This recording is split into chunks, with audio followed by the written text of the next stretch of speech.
is like on fleet 24/7. I know. We need to not burn him out. Well, the thing is that it's like, you should hear some of the crazy things he's asking me. We should do this. And I was like, pace yourself, man. Pace yourself.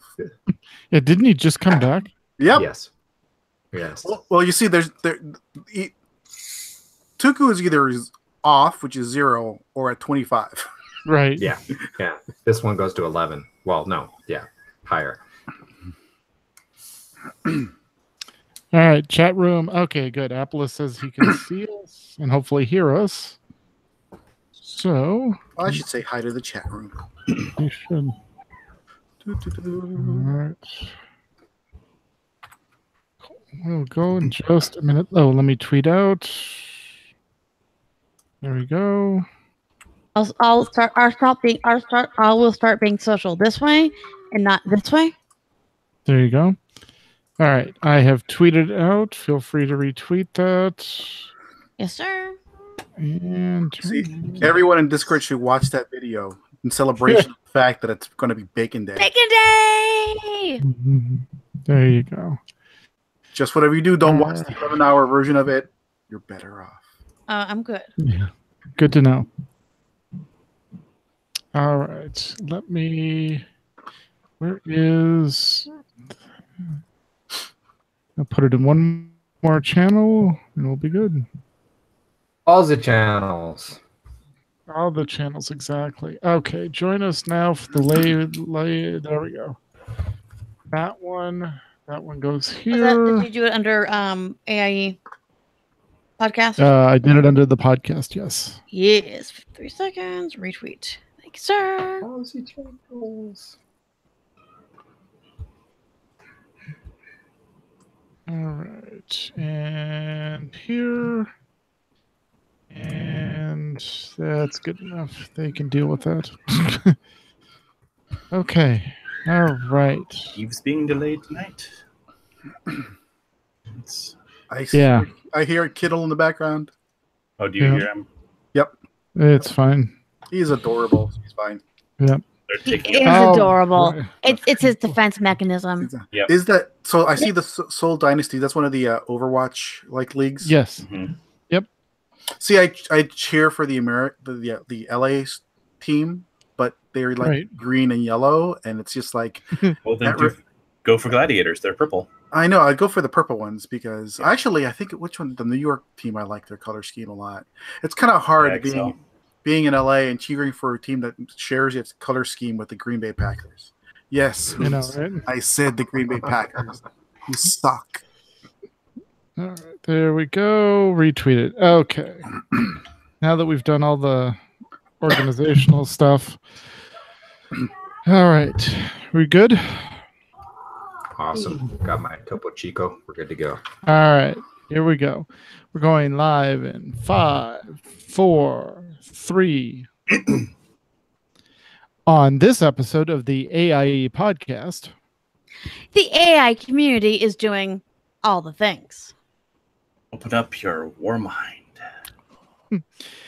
Imp congratulations are in order. Would that be impulations? Impulations. I like it. Final Fantasy Patch 4.3 is finally dropping. And we have those crazy pilots from Eve.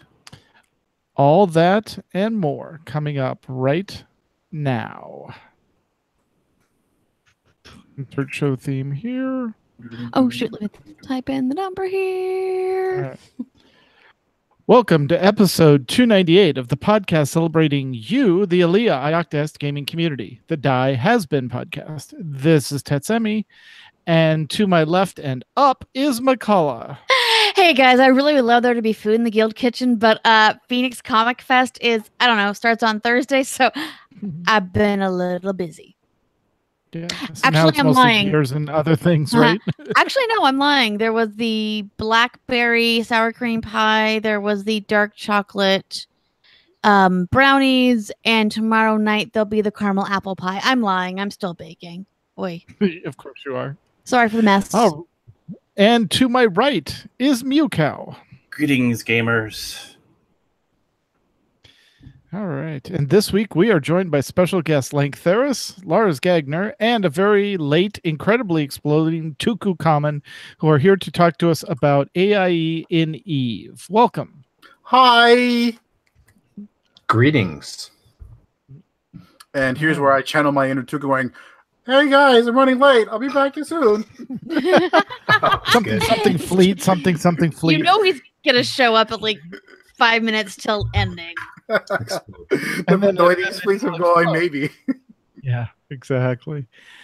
All right. Well, McCullough, since you started off, what have you been up to besides baking and crafting all the things? Baking and crafting all the things.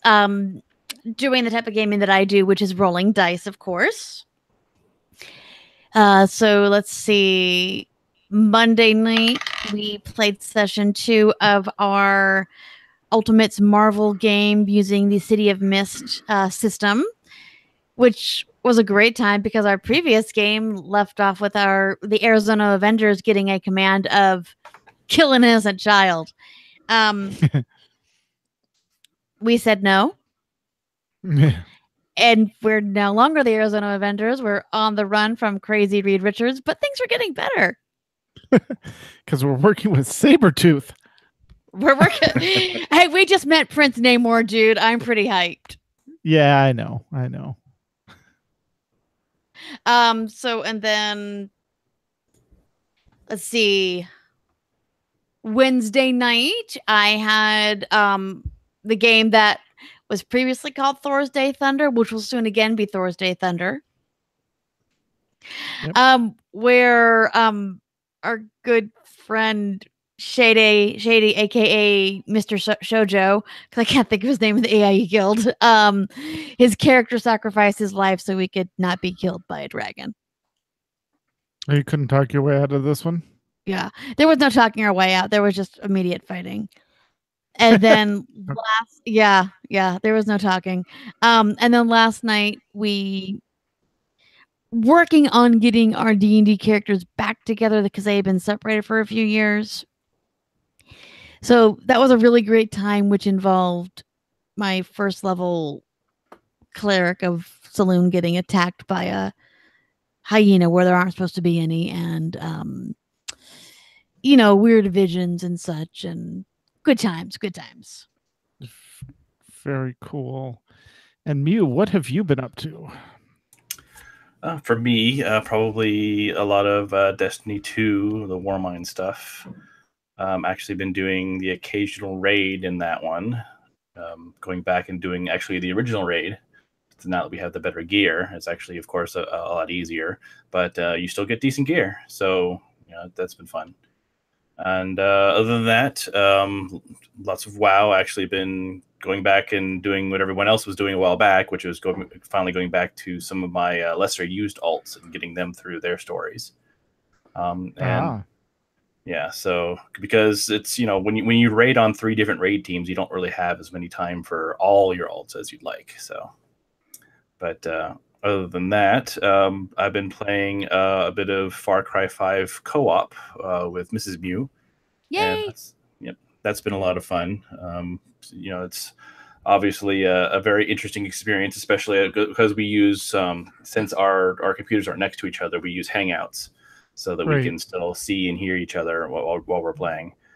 So that's always a fun experience. And just, running after cultists and doing unspeakable things to them, that sort of thing. Family bonding.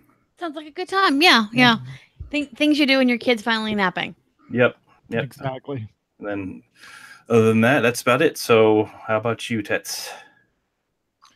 What I have been up to, so actually I have been doing a lot less in WoW. In fact, I think I log in 2 characters to do tailoring in their Draenor garrison to make 30-slot bags, and my alchemist to make flasks for raid when we raid, and then just doing the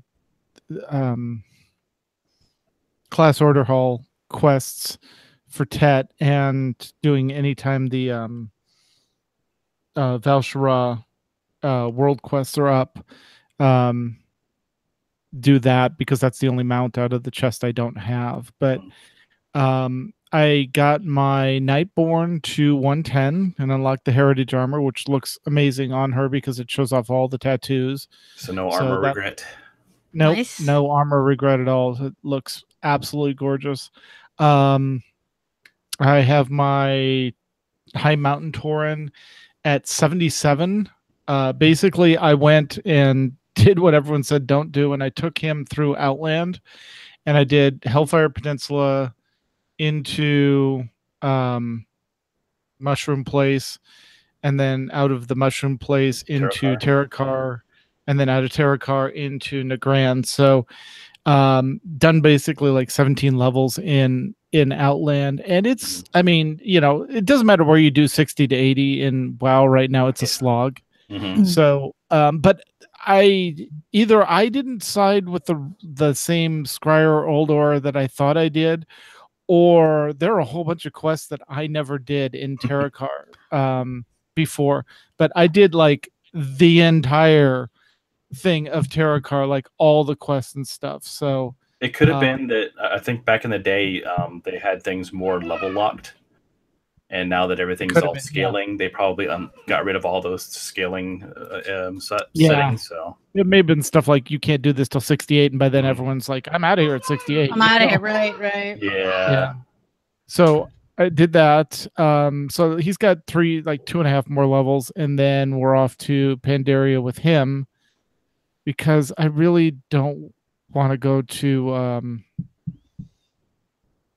what was it? A Cataclysm. I'm like, we'll see. Yeah. Maybe I'll go. Maybe I don't. Right. I just did Pandaria on the Nightborn, so I'm kind of trying to tag expansion. So, we'll have to see how it is. But either way, it goes. Once you hit 80, it goes fast. Yeah. And then I got last week we did in SWTOR I got 3 tunes to Conquest. This week I actually got 4 tunes to Conquest because it's a little bit easier with double rampages. And the whole guild actually got medium conquest again, which is awesome. And we'll talk a little bit about that in the SWTOR news as well. So, all right. And with that, Lank, what have you been up to in or out of game lately? What have I been up to? Driving Hoots crazy. Of course. Making him cringe because whenever I talk in comms, he knows I'm creating more work for him. Because he secretly knows he loves it. He so loves it. Love you, buddy. Love you.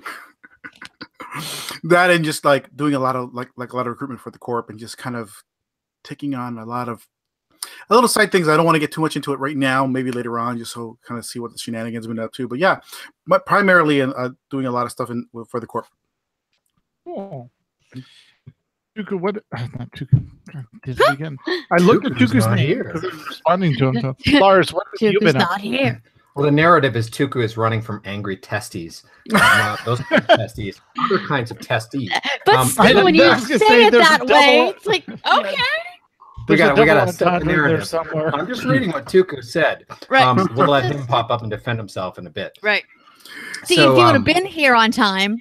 Yeah, exactly. I wouldn't have had to say that. Yeah, I'd let him say it.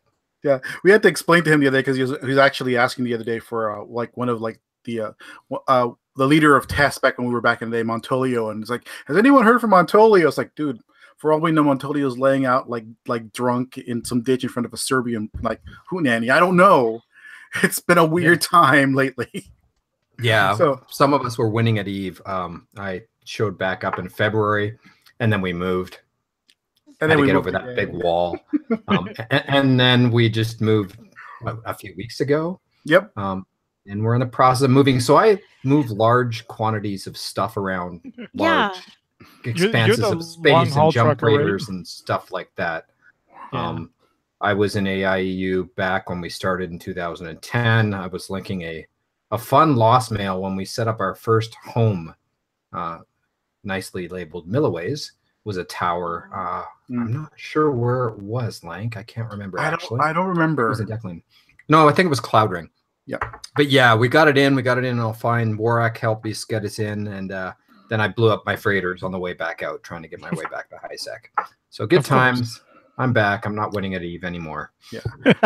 but and remember, HiSec, the most dangerous place in the game. Bad, just bad. All these neutrals everywhere. Like, yeah, it's not fun. Anxiety provoking. It's just no. Yeah, I get it. All right. Well, we will be digging into more Eve shortly, but first, let's cover this week's news.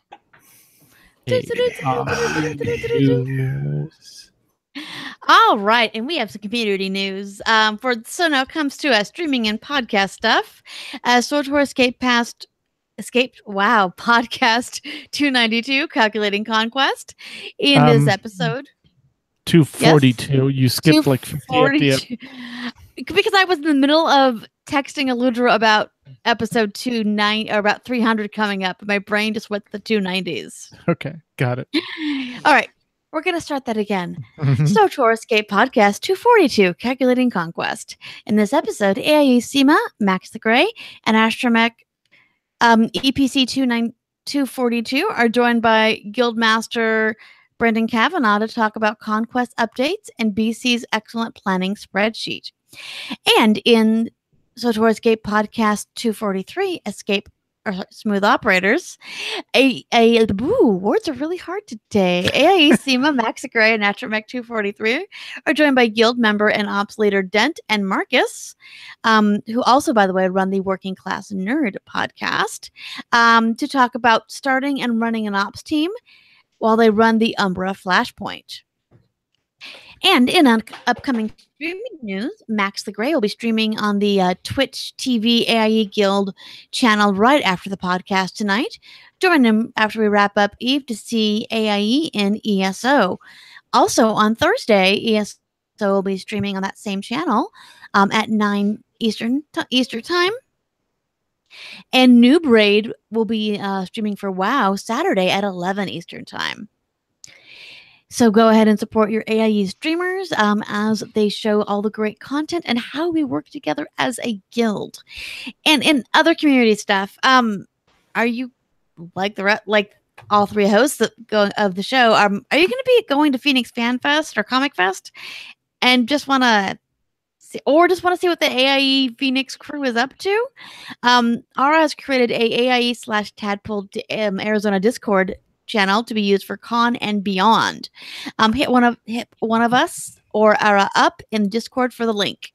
And speaking of Comic Fest, Nevermore is going to be at booth AA 503. Boovie is going to be at the Hero Initiative booth at AA 396 and 398, and I'm going to be at AA 501. I'll be carrying, by the way, my merchandise as well as some goodies from 2 other AIE community members. Come by, say hi, and keep your eyes out for Wandering Mew, and he'll be chasing after the cute blonde toe-headed child. Yes. Yep. I'll be very tired, I imagine. Yes. Alrighty. In Destiny 2 news, and for those that don't know, a new DLC has dropped. It is called Warmind. It is a new story content, kind of answers some questions that we had about, who that mysterious person was. There's also a new raid layer and new strikes, otherwise known as reskin story missions. And of course, all kinds of fun new gear to grab, including a bunch of exotics. And even some exotics from Destiny 1 have been making a reappearance. So, if you were into that, come by and have a look. Season 3 has also kicked off as a result, so be on the lookout for the upcoming faction rally. There, of course, as a result, a lot of old faces have started to resurface. So, make sure you're getting your guild powerful engrams, which you typically have to get by doing some kind of participation. But, the more everyone participates, the faster we get those engrams, because they are the most effective way to get better gear in the game. The current gear cap, I think, is 340. Like, that's the highest you can get from just random drops. But those powerful engrams you get from clan stuff, those can be whatever you happen to be at the time. So go ahead and get in there and get together. All right. And in WoW news, congratulations to Noob Raid on downing 2 new bosses, one last week and one this week. Sounds like a great time was had by all. And if you'd like to join in on the fun, be online Saturday evenings around 11 p.m. Eastern Time, and keep an eye out in game chat and in the WoW channel in AIE's Discord. And in AIE SOTOR news, congratulations to the Guild for hitting the medium conquest goal on the imp side. The Guild is really focusing on conquest goals and helping each other find ways to hit those goals that are both effective and fun. And speaking of fun, Mandatory Fun Night will be on the Republic side this week. Make sure you join the SOTOR channel in AI Discord and join the conquest exit activities and planning. I know Ted, you've been working doing the Mandatory Fun Nights the last few weeks. Yep, they have been both mandatory and fun. Mandatory fun, yes.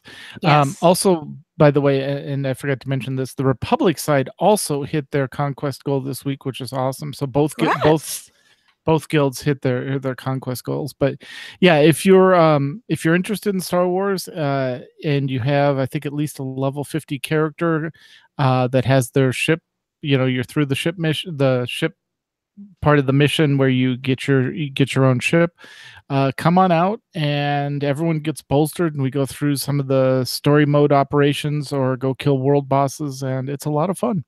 Awesome. And patch 9, dyslexia is bad tonight. 5.9.1, which is mostly bug fixes, it'll be released on May 22nd. And the summer 2018 roadmap is out. Go to sotor.com, look under the news section. Looks like a lot of quality of life improvements. The PvP focus and the PvE storylines will be picking up in the fall. All right. And Final Fantasy XIV news. Patch 4.3 is dropping on Tuesday, with Monday being the 24-hour major patch maintenance. Whew. There are some preliminary patch notes that have been dropped. There's lots of changes. Many are quality of life. They've been doing a lot of quality of life lately, which is great. And, of course, many new features. And, of course, it was the 45th birthday of Yoshi P, who is also known as Naoki Yoshida. He is the game producer, and the Final Fantasy XIV worldwide gaming community created a 2-hour happy birthday video from the players to him, which was pretty awesome. Very cool. Details for all the news events and the guild events are found in, of course, the Final Fantasy XIV Discord channel. I just have this vision of thousands of cat girls dancing in unison. Saying, Sorry, I just had to say that. Yep. No, you're probably not wrong. All right. And in ESO news, a new expansion called Somerset will be arriving Monday, May 21st for players on PC and Mac, and June 5th if you're on the PS4 and Xbox. Features 6 new areas, a new skill line called the Psychic Order. Yeah, Psychic. Yeah. A new trial like Raid, and jewelry crafting, and much more. Guild members have been Skyshard farming since they know they'll want skill points early on for the new jewelry crafting skill line. There's a lot of patches hitting this week. It's kind of crazy. There are. In an STO news, in the upcoming new expansion, you'll be able to create Jem'Hadar captains. As Jem'Hadar are all cloned from a specific path, this means your new captain will start out at level 60. You'll start with a full complement of Jem'Hadar bridge officers, a fully geared ship, and a shuttle. It also says you'll have to complete pre-completed progress in crafting, specializations, and reputations. All players will be able to create Jem'Hadar characters, but they're recommending that new players first create regular captains to learn the game, go through the tutorial, etc. There is a Jem'Hadar tutorial specifically, but it'll be more like a introduction to the features of the race and what happened to them before they joined the faction. There will be a special variant of the Jem'Hadar that you can purchase in the C-Store called Odo's Vanguard. These are a special premium breed carefully created under the watchful eye of Odo. They're identical to other Lether Brethrens, with the added bonus that their engineered soldier trait will give them bonuses in space combat. Romulan captains will be happy to know that with the upcoming expansion, the Federation and KDF are going to allow the Romulan captains that have allied with them to fly most of their starships. So if you have a Romulan captain and you're waiting to fly the Defiant class starship, you'll be able to do that soon. As for the fleet itself, they're currently focusing hard on the Spire holding, but also making steady progress on a few of the other holdings as well. When they complete the tier 2 of the research branches of the Spire, they'll have access to all the best tactical consoles in the game. So, sorry. Sorry. That's okay. All right. And with that, let's get back to Langthuras and Tuku and Lars and find out what's going on in Eve. Where are we and where are we headed? Yeah. Where are we and where are we in this handbasket more like Eve? First of all, hi Tuku. Tuku borrowed Hoot's camera, I think. So Tuku I finally made it. Can you give us like a quick update of where you were, Tuku, and what all the shenanigans that happened there? Yeah. Well, what happened was we went to help an ally shoot a space house, right? And on the way, the friendly team just raffle stomped the other the other group, and they got angry.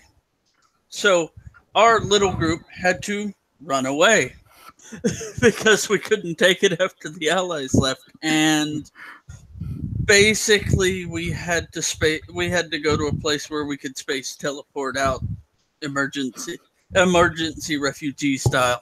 It was tense and fun and exciting. But you have a strange definition of fun. I do play Eve Online. True. Remember this. Always take the context that this is Eve. What usually will makes people run away from this game. It seems to attract the people who see, oh look, giant fire. That's running towards it. Yeah. But yeah, wow. Yeah, it makes for interesting reading at the very least. But not so predictable. Never predictable. We used to, we joke around as, we look at some of the other games that we were involved in, that AIE is involved in, and it goes like, oh, it's the doldrums content drought. And we look at each other, it's like, what content drought?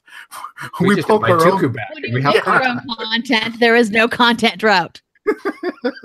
We poke the bear a lot. So, but oh, what? I'm trying to remember what we were talking about last time when Hoots and I were back here. We had become space hobos again. And since that time, a lot of interesting stuff has happened. As you know, we left Guardians of the Galaxy, which, well, if I can cue this up, because Guardians, we love you, but... So they've kind of had a bad go of things. They've been stole from, they've been knifed in the back, lost some space houses. Leader lost his giant space golden mushroom. So sad. Really. And all self-inflicted. And all terribly self-inflicted. Right. Because that's why we ended up leaving, because he wanted to pass some policies that we just said, no, bad. But enough of that nonsense. Policies, we don't need no stinking policies. Yes. So Godfather flashbacks there. I know, right?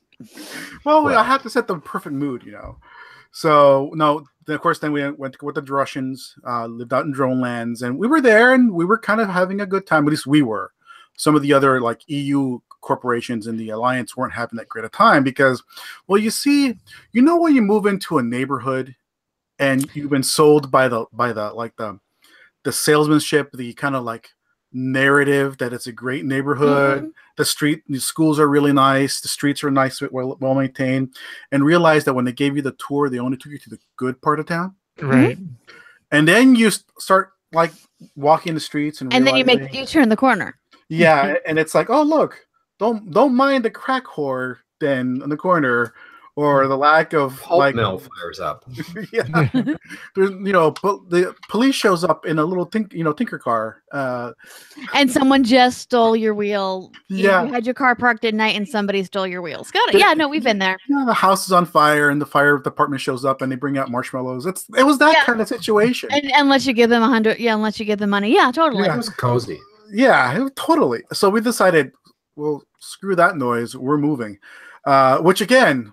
Because we like moving. Yeah, we like moving. We're really good at it. It's mobilization. But yeah, after we left them, not to play more sad music, but they kind of imploded. Did you set off bombs? Well, we can neither confirm nor deny, but I think they had a bad day today, even.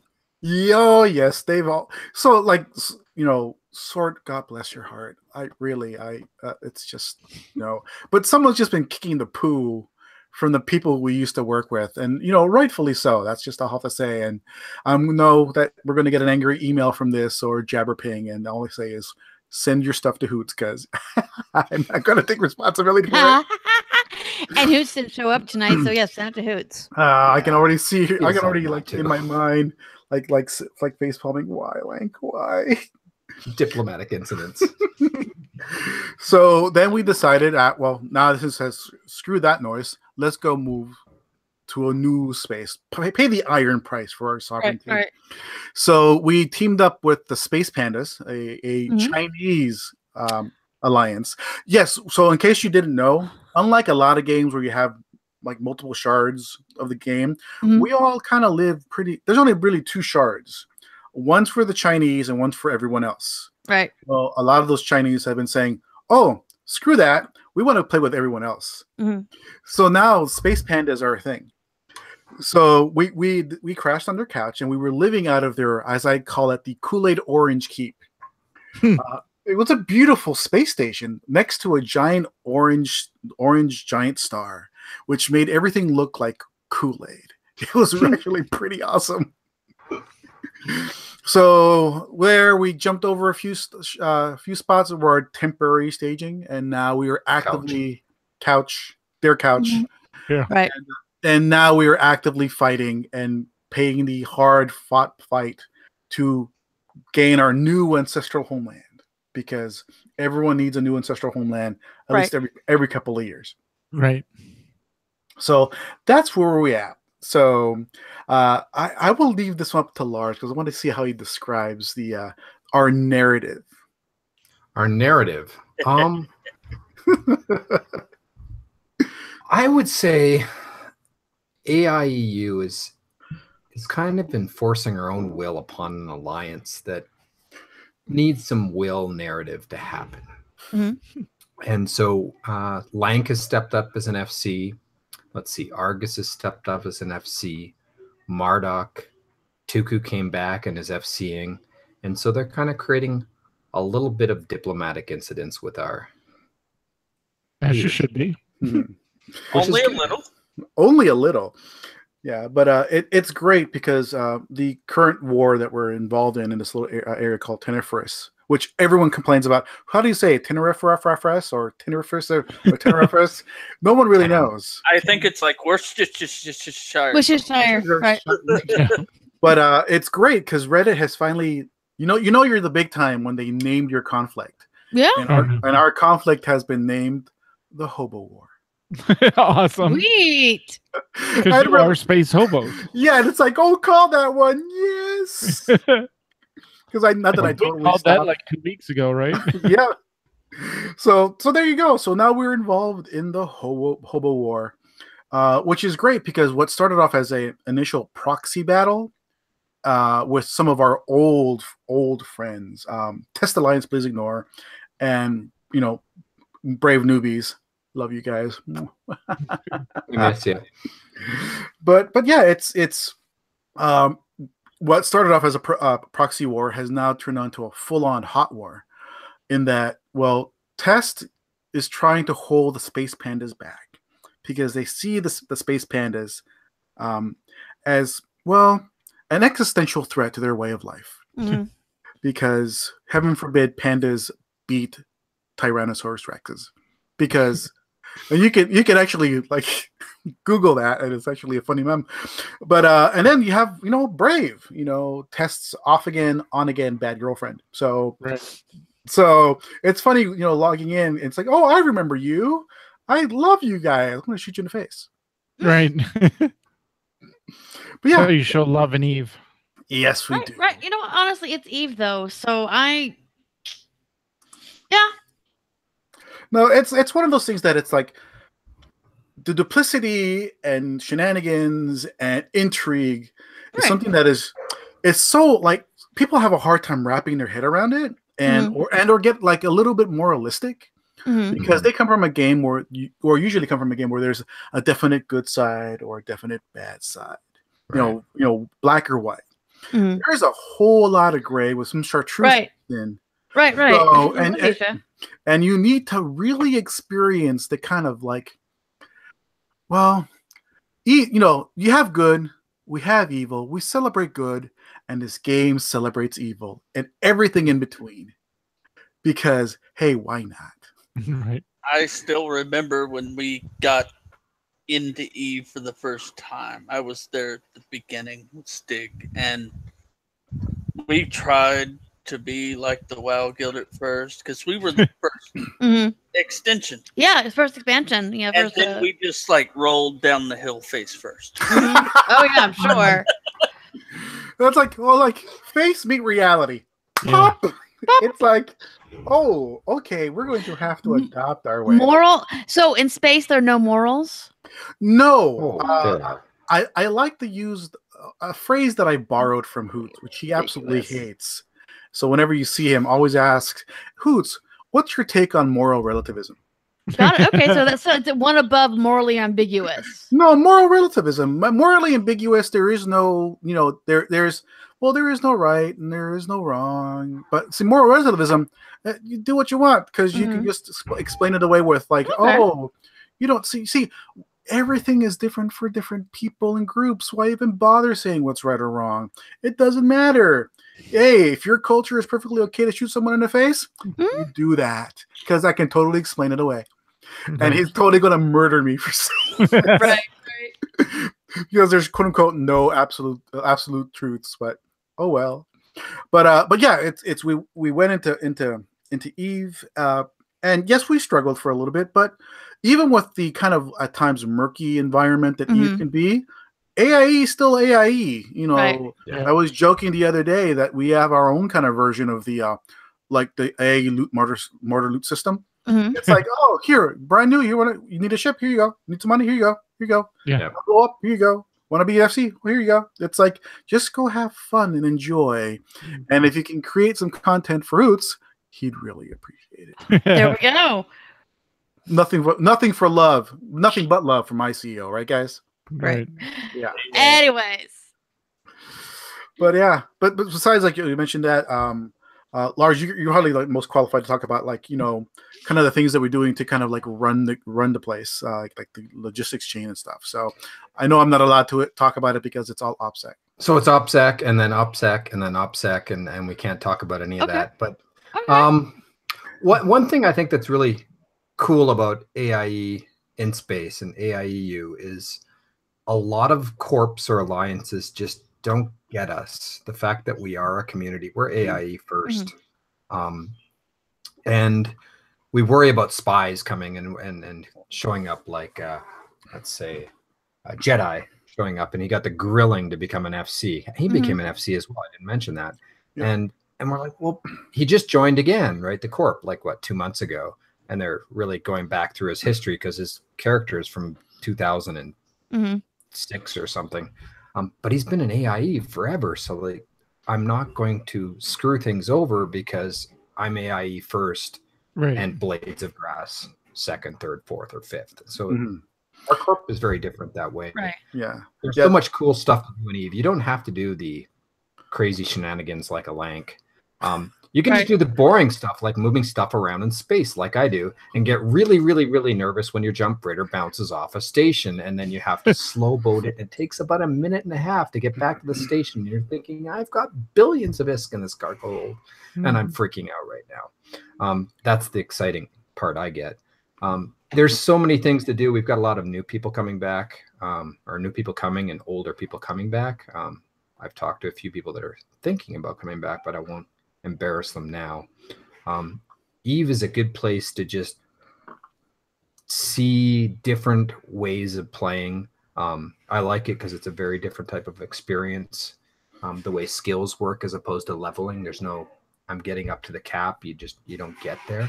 Right, there is no cap. In fact, there's just an infinite horizon of skill points. Yeah. That's actually why I started playing Eve, because I was doing a course at my university about MMOs, and I was looking how the model of Eve is so different to the standard leveling model. And I thought, well, this is research, so I'm going to go play Eve Online. And then, Stig started a corp, and then it just went downhill. It went downhill from there. Yeah. Yeah, and it's like I said, it's a rather unique situation, in that the fact that, yes, like you said, that there's a rather unique leveling system, but in a lot of games, and we hear from a lot of people who play a lot of the PvE type, like we call them theme parks, where you get on the ride, yay, ride! Everyone has the kind of shared experience, right? Which is fun, which is enjoyable if you like going to Disneyland. But you see, let's do. I like going to Disneyland. But you see, Eve is kind of like the hardened streets of New York City, where it's like you have all the tools, but at its heart, it is inherently unfair. And it's unfair for a purpose because, we joke around Eve is real. Yeah, it's real. It's unfair. You're going to be running into people who have better ships and better skills. Right. And, like more money to throw at you. So either you adapt and change, get crafty, or you get your ball and you move to another place in the sandbox. And you come back with your friends. Exactly. You don't get raffle stamped. It's really an exercise in how really good you're good at organizing people. Mm-hmm. Because on the average, like we'll say, wow, the average raid is 25 right now, and it's been a while. And that's, organizing 25 people is kind of hard. Try organizing a fleet of 300 persons, right? All with different levels of skills and experiences, languages, cultural expectations. So you have to become a people person. You have to be a relationships manager, and hopefully not blow up. And when people do blow up, you sit there and you giggle to yourself, going, "Good job, good job." Yeah, because there will be a lot of varied experiences. Not every corporation or alliance is like AIE. There are the Care Bears, and then there's the guys if you saw getting beat up in an alley, you'd actually get out of your car and help jump in because they totally deserve it. But that's what makes Eve. Right. Yeah. But yeah, it's like just, and I'm gonna randomly pick like Tuku, the Battle of YF TAC. Yes, random. Yes. So I say it with a region, of course. Right. So can you give us like a little feedback? What happened? What was this Battle of YF TAC? Well, there was nothing, and then waiting, and then nothing. Really, the first two fleets I'd run since I came back were uneventful because the enemies didn't come out and play, and that happens sometimes. Mm-hmm. Yeah. I tried my hardest to antagonize people into fighting my fleet, and it just didn't work. I don't know. I don't know why. Maybe I smell or something. I don't know. but I made money doing it, and that's the important part. Yeah, because as I mentioned, AIU actually offers we pay you to be an FC program. So Hoots is FC2 fleet, so that's 80 million ISK. So that's a lot of rifters. So and again, it goes to the varied experience. I'm sorry, go ahead. Lank owes me 40 million again because I just got over this. You're right.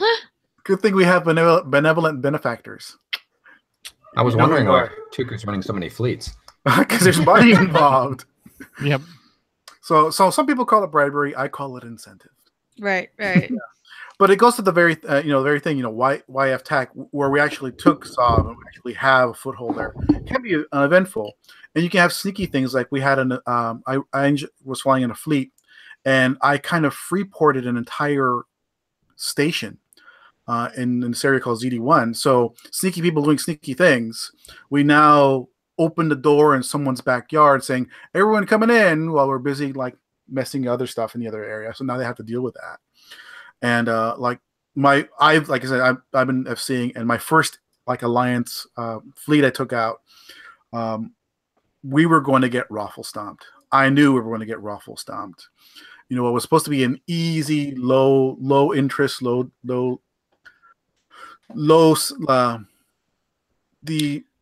effort. No, not just in low effort. There was going to be not a lot of like danger involved. Right. Okay. So we're on our way. Low risk, high reward.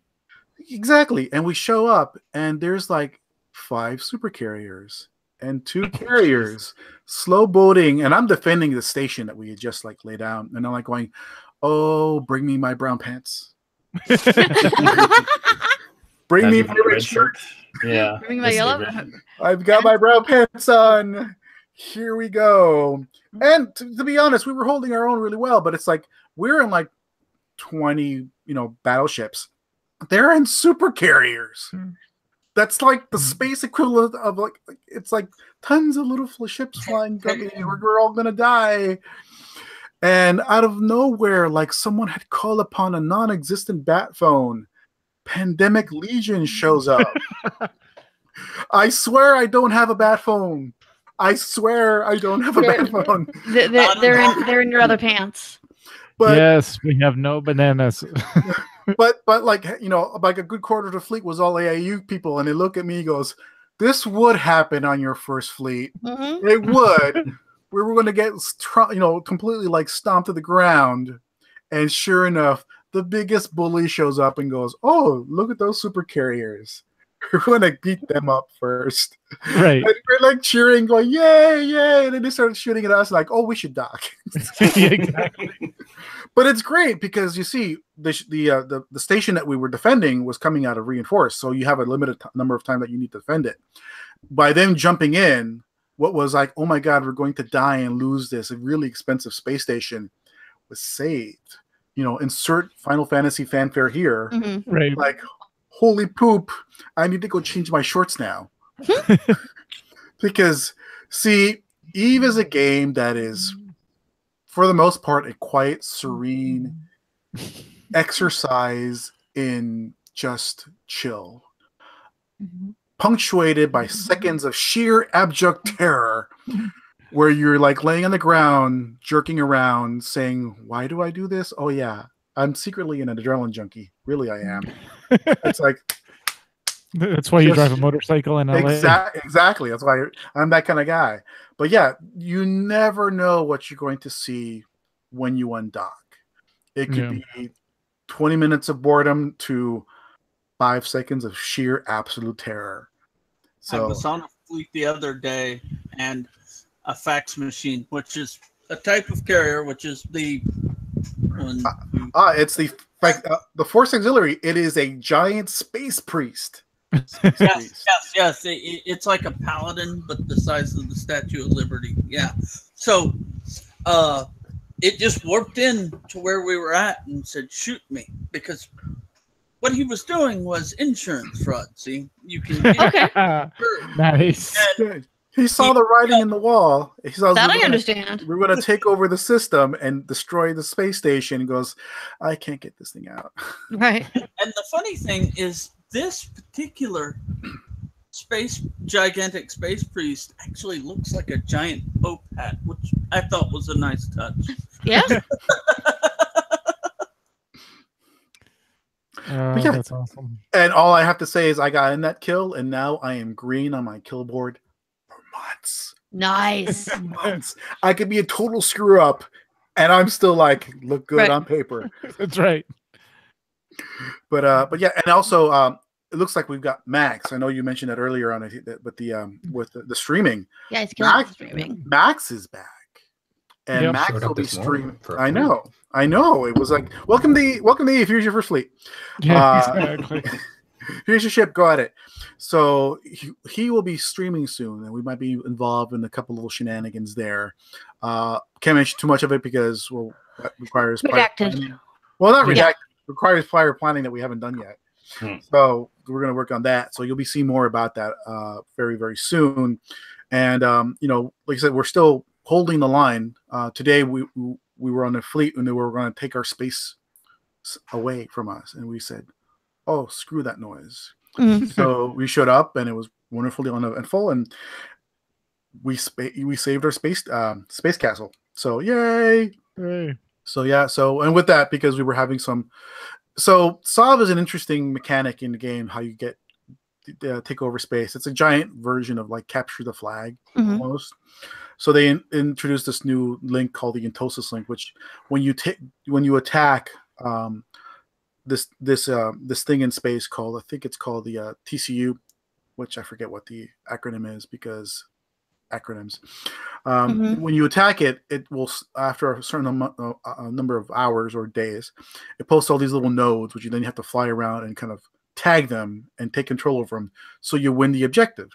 So we used to be flying around these tiny little squishy little ships, which didn't work. So Tuku and some of the guys put their heads together, and alas, or actually not even alas, the AIU Pop-Tart Entosis doctrine came into effect, because it's colloquial known as toasting. So we thought, well, who wants boring toast? We like Pop-Tarts. Pop-Tarts, right. So we have Pop-Tarts. It's great. One of the ships looks like this fat, roly-poly little eagle with stubby little wings. So it totally fits our corporation. And the other one looks like a giant space shingle. Nice. A blue tin roof. Yes. Yeah, it's a blue. It looks like one of those, like, is it those solar panel roof tiles that Elon Musk has created? Yeah, that's what the ship looks like. And it's like, so it's like, oh, we're generating power and saving the universe. Nice. And FC, you can bring that Drake. Yes, you can bring that Drake finally, which is the biggest in joke now. And now once again, the Drake is viable. Oh, the space shingle of doom, which that doomy anyway. So you guys are taking over a POS, not a Citadel, right? So POSes are dead. They're gone. They're going away. Okay. That mechanic is pretty much getting sunsetted with the new Sov mechanic. Gotcha. Okay. Now, there still exists, but they're going to kind of like become phase them out. Yeah, phase them out, and they've been replaced with the Citadel system. So now we have like space cities in space, and space engineering docks in space, and everything is destructible. And a lot of the NPC stations that exist in conquerable space, which have been around, those are being replaced by special editions Citadel. So everything in Null, and they can be blown up too, will be able to be blown up. And it's caused a really interesting situation where everybody's trying to take everyone else's stations, because you get these really expensive brand new stations. Yeah, all those originally NPC stations will now have you'll get a space plaque next to your station saying, we were here on day whatever. This belonged to us, but it might be under new management, or it may not even exist. So you'll be giant floaty statue in space, because that's just the way it is. Right. So does that drive the market then back to Jita, or where does Jita? So Jita is, there's 4 regional kind of like centers of activity. Jita is still the big one. It always been, but now you're seeing more regionality, because with the new soft system, the economics make it so it's just easier to produce things in Nullsec where we're at. So you build where you eat, and so there makes no sense to go to Jita if you can produce it locally, kind of like groceries. Exactly. Then I don't have to ship it in so much. It's true farm to table, but with space. Chaos. But the problem farm is to table chaos. That whole production system, like you said, is destructible. So you have to defend it, or you lose your lunch. And remember, it's like some of these Citadels are like 50 billion. Yeah. So not as expensive as some of the most expensive ships, the avatars, but still, that's a lot of money. Yeah. That's a lot of time and effort, and you don't want to see your space castle, because it's literally it's a castle in the sky, right? And the size of New York, and heaven forbid something horrible happens to it, because what's going to happen to all those thousands and thousands of space janitors you happen to bring in from Jita? So Are the planetary ops still a thing, or has that been updated as well? That is actually not been phased out. That was the cross thing with Dust 514. Right. Alas, CCP has pretty much sunsetted that game. It's no longer active. So that kind of planetary bombardment interaction would go away. It went away, unfortunately. But hey, that is life. Yep. So you can still mine planets for resources, though. Which is getting updated, so not as many clicks. and Who hasn't set up his PI yet, so we're not moving quite yet. Yeah, it's a thing. As soon as he sets up his PI, then you can move. That's the rule, right? So the last two times we moved, he secretly set PI without telling us. He ended up moving anyway. Yeah. So he is barred. I think someone even offered to pay him a monthly stipend if he didn't set up PI. Wow. Nice. Yeah, because who wants to fuel moons, right? Yeah, but it just goes to show that's like, it's a superstition within a group, within an organization in space, in a video game, where people saying, here, take this and don't do that. Just don't. It's causality. If you do this, then we're moving again. Don't do that. No, we kind of joked around a couple nights ago with one of the alliance leaders, and he goes, "Who hasn't set up PI, has he?" It was a joke. It was a total joke. Total joke. Our hoots. But there you go. Welcome to the wacky world that we play in. Yeah. Oh, right. But also, we want to go ahead. If you wanted to kind of find out for yourself and experience it, we've put up a link to our Discord channel because we set our own Discord. So you can always start kind of, you can jump in our public channel and just kind of talk around saying, so what's this Eve thing that's going on? And do I have to sell my firstborn? If you're lucky, you don't. Or from the AIE Discord, you can join in on the Eve Embassy channel. Yeah, because heaven forbid that channel has, the general channel has become the all Eve all the time. It's like, oh, look at everything we're doing. Yeah. So you can't complain that there's no content coming our way. So yes, if you're interested, let us know. We'll hook you up. Very cool. All right. So was there, now that we've got the link to the Discord, was there anything else you guys wanted to mention before we close the show? I can only channel my inner Hooten saying, I hope he didn't say what he said he said. But but you did. Yeah. But I think that's about it. I don't know for you Tuku or Lars, if you have anything you want to add. No, I'm good. Come join us in space. We'll be gentle. Come explode with me. Exactly. Tuku needs more ISK to make. That's right. He needs more ISK and more explosions. They go hand in hand. All right. Well, that is going to be our show for tonight. While the chat room begins suggesting show titles, we want to thank Lanktheris, Lars, and the ever-lovable Tuku, the Explodable, first of his name, for joining us tonight. Thank you, guys. And other than the Eve Discord, I know, Lank, you're on. I'm on the Twitters. I'm on the Twitter, so you can just look up Lanktheris, and oh, look, there he is. And you can also follow the Corp the Twitter, which is AIE_Universal. So you get to see some of our propaganda that we usually pop out that way. I do want to remind everybody, when following Lank, please be very careful of any links he might put into anywhere. Totally click on the links. Totally. It's life-changing. It is life-affirming. It really is. Link might be why we carry mind bleach or brain bleach in the guild kitchen. Yes. Just treat them as not safe for work, not safe for home, not safe for children, not safe for you. Hey, all I have to say, that link to the ham zombie head, that was... Sometimes clicking on Lank's links will make you lose sanity points. Yes. That's right.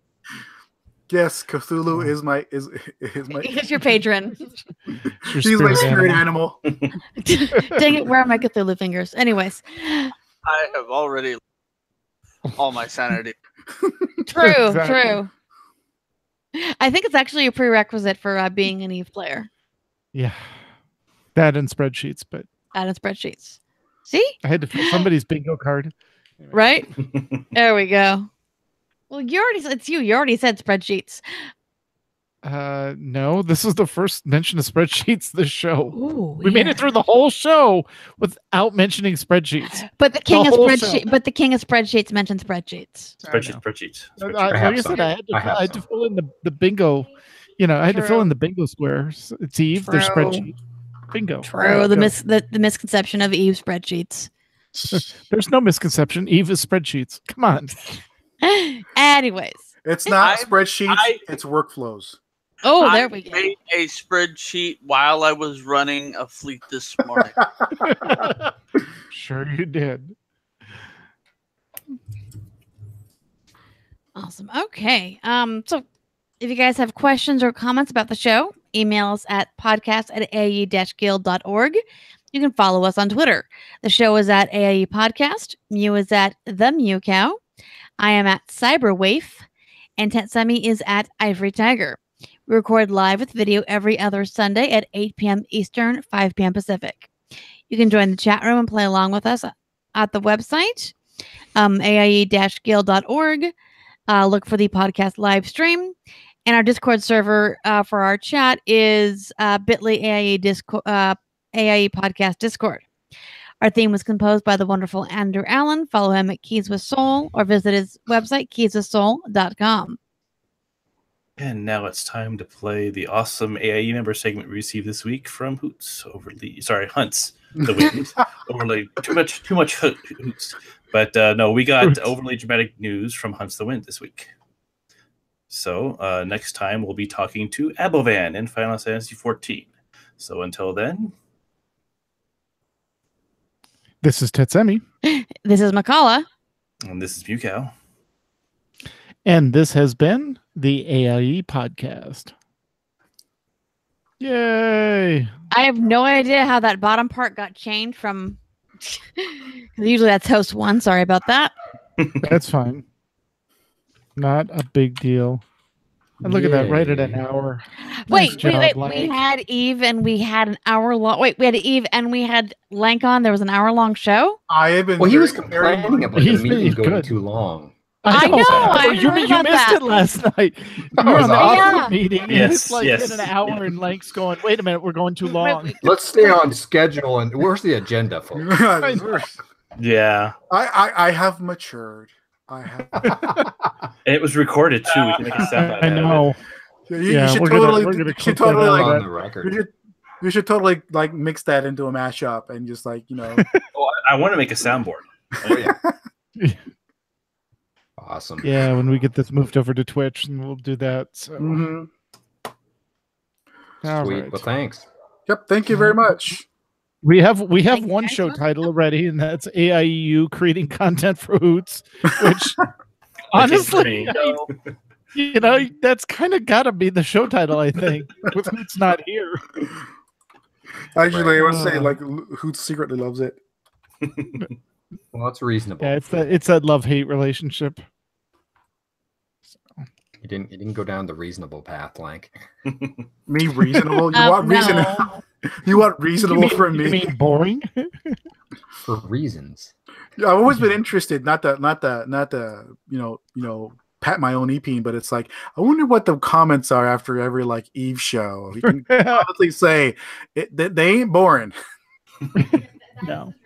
Uncle Lank tells good stories. Let's just leave it at that. Moral relativism would be great. Uncle Stu up to the fire. Talk to Hoots about moral relativism. Oh man. Or yeah. Oh, that's funny. He'll start logging back into Eve again. I think you're gonna get banned from our Discord, Lank. I do believe we broke Lank. Oh god, that would be so awesome. Just show up. He gets so mad. He's like, "It's all well done, Max." Oh, that's awesome. Well, as you get to choose. I know you get to choose the show title. That's let's go with moral relativism. Okay, moral relativism and narrative in Eve. Yeah, you should totally link Max named it there. A Wikipedia article to moral relativism and narrative in Eve. It's a thesis. There you go. Yeah. I like Max's. That's good. Well, that's good. That'll blow. Moral relativism and narrative in Eve. Yeah, that'll set him off. Yep. My job is done. Work here is done. All right. Cool. All right. Well, with that, we're going to say goodnight, chat room. And like I said, if you guys have questions, hit the Eve Embassy, hit the Eve Discord, get in there and play Eve. It's fun. Mm-hmm. So. And exploding.